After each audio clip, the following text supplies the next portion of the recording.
یحییٰ علیہ السلام، حضرت عیسیٰ علیہ السلام، حضرت امام حسین سلام اللہ علیہ۔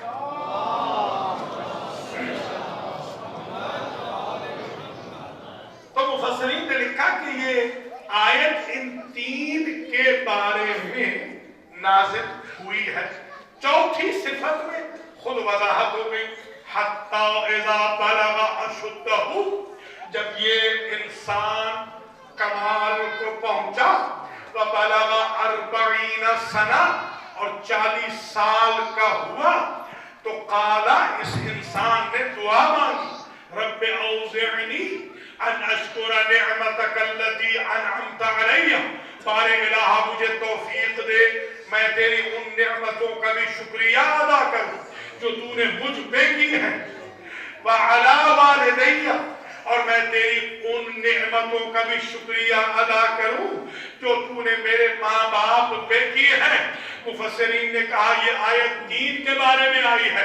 حضرت یحییٰ، حضرت عیسیٰ، حضرت حسین، یحییٰ اس لیے نکل گئے کہ آیت کہتی ہے یہ انسان 40 سال کا ہوا ہے، یحییٰ شہید کر دیے گئے وہ 35 سال کے تھے، اور عیسیٰ اس لیے نکل گئے یہ انسان 40 سال کے بعد دعا کرتا ہے کہ مجھے توفیق دے میں ان نعمتوں کا بھی شکریہ ادا کروں جو تو نے مجھ پہ کی ہے، اور ان نعمتوں کا شکریہ ادا کروں جو تو نے میرے ماں باپ پہ کی ہے۔ عیسیٰ کے تو باپ ہی نہیں ہیں، لہذا سوائے حسین ابن علی کے یہ آیت کسی کے شامل حال ہے۔ یہ آیت صرف حسین ابن علی کی شان میں نازل ہوئی ہے، اور اگلا جملہ اور وضاحت کر رہا ہے، وَأَصْلِحْ لِي وَأَنْ أَعْمَلَ صَالِحًا تَرْضَاهُ، اور میں وہ عمل صالح عمل کروں جس میں تیری رضا، بارے الہ میں وہ عمل صالح کروں جس میں تیری رضا ہو، وَأَصْلِحْ لِي فِي ذُرِّيَّتِي۔ ذرا غور فرمائیے گا، اس جملے نے حسن ابن علی کو بھی نکال دیا اس آیت کا مصداق ہونے سے کہ یہ انسان کہہ رہا ہے اس امامت کے منصب کو میری ذریت میں رکھنا۔ امامت حسین کی نسل میں ہے، حسن مجتبیٰ کی نسل میں نہیں۔ وَإِنِّي تُبْتُ إِلَيْكَ، اور میں ہمیشہ تیری بارگاہ میں پلٹتا رہا ہوں، اور میں تیری ہی بارگاہ میں پلٹوں گا۔ وَإِنِّي مِنَ الْمُسْلِمِينَ، اور میں مسلمانوں میں سے ہوں۔ سورہ احقاف کی اس آیت میں حسین ابن علی کے علاوہ نہ کوئی نبی شریک ہے نہ کوئی امام شریک ہے۔ احقاف کی 15ویں آیت اس امام کے لیے نازل ہوئی ہے کہ جس امام کا رابطہ قرآن سے روح اور بدن کے انفصال کے باوجود نہ ٹوٹا۔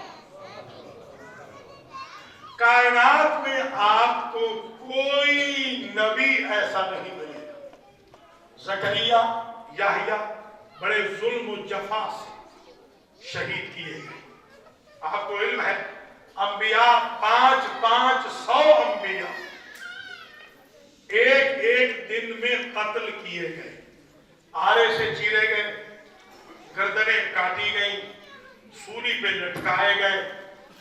جتنے بھی انبیاء، کسی نبی نے شہادت کے بعد یا وفات کے بعد کوئی صحیفہ نہیں پڑھا، کوئی آیت نہیں پڑھی، کوئی سورت نہیں پڑھی۔ کسی امام نے شہادت کے بعد، دنیا سے جانے کے بعد آیت نہیں پڑھی، سورت نہیں پڑھی۔ آپ کیا سمجھتے ہیں علی کا درجہ کس مقام پہ ہے؟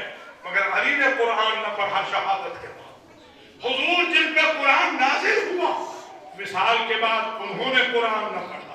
فاطمہ الزہرا جن کو رحم قرآن کہا جاتا ہے، قلب محمد کہا جاتا ہے، تنزیل قرآن کا محور کہا جاتا ہے، جو آئے تطہیر کا محور ہے، جنہیں پشت کر کے علی جیسا شوہر نہیں چلتا ہے، جن کے خانے نیاز سے فرشتے بھی گدائی کرتے ہیں، جن کی وجہ سے جبریل و میکائیل بھی گداگر بنتے ہیں، انہوں نے شہادت کے بعد قرآن نہ پڑھا۔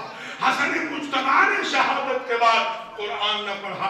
اگر شہادت کے بعد قرآن پڑھا تو صرف حسین نے بڑا عرصہ میں سوچتا رہا، بارے الہا ان 4 تن پاک نے قرآن کیوں نہ پڑھا، اس 5ویں ہی نے ہی قرآن کیوں پڑھا شہادت کے بعد؟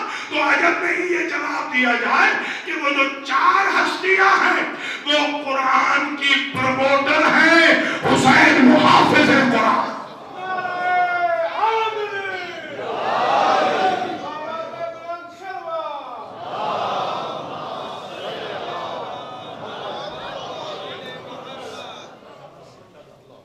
ملاحظہ فرمائیں حسین ابن علی کے امتیازات میں یہ امتیاز کائنات کے کسی بشر کو نہیں ملا۔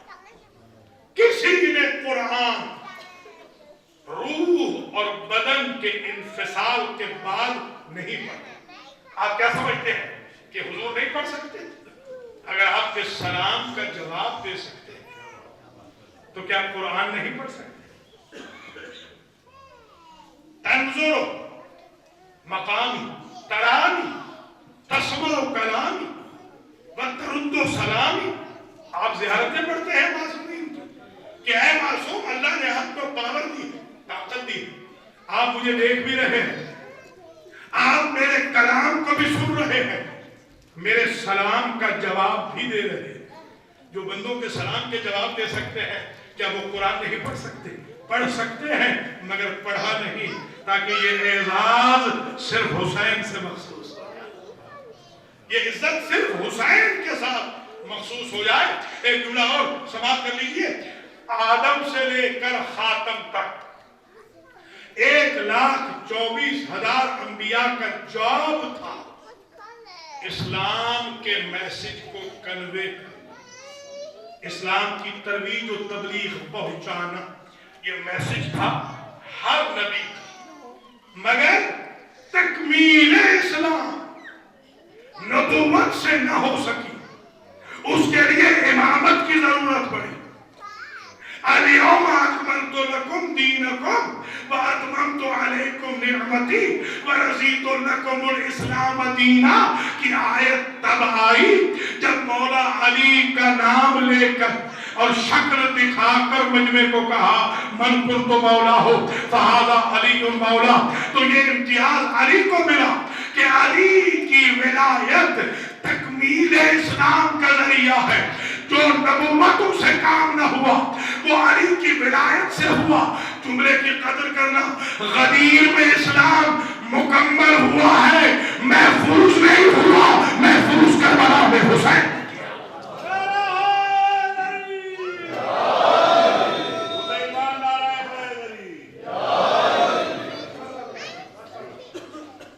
تو یہ امتیازات شہید اعظم میں عجیب امتیازات ہیں۔ ایک جملہ جسے آپ نے ممبروں سے یقیناً نہیں سنا ہوگا، آج یہ فقیر آپ کی خدمت میں عرض کر رہا ہے۔ ایک جملہ سن لیجیے، امتیازات شہید اعظم میں علامہ مجلسی رحمت اللہ علیہ نے اپنی بہار میں امام حسین کے حالات میں جو کتاب لکھی ہے، جو والیوم لکھا ہے، اس والیوم میں یہ ایک روایت کوٹ کی ہے۔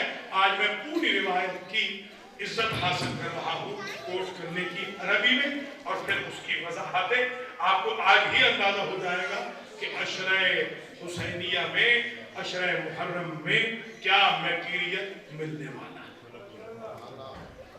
لما ولد الحسین، لما ولد الحسین ابن علی سلام اللہ علیہما وکان مولدہ عشیۃ الخمیس لیلۃ الجمعہ۔ راوی نے کہا جب حسین ابن علی پیدا ہوئے دنیا میں آئے شب جمعہ تھی.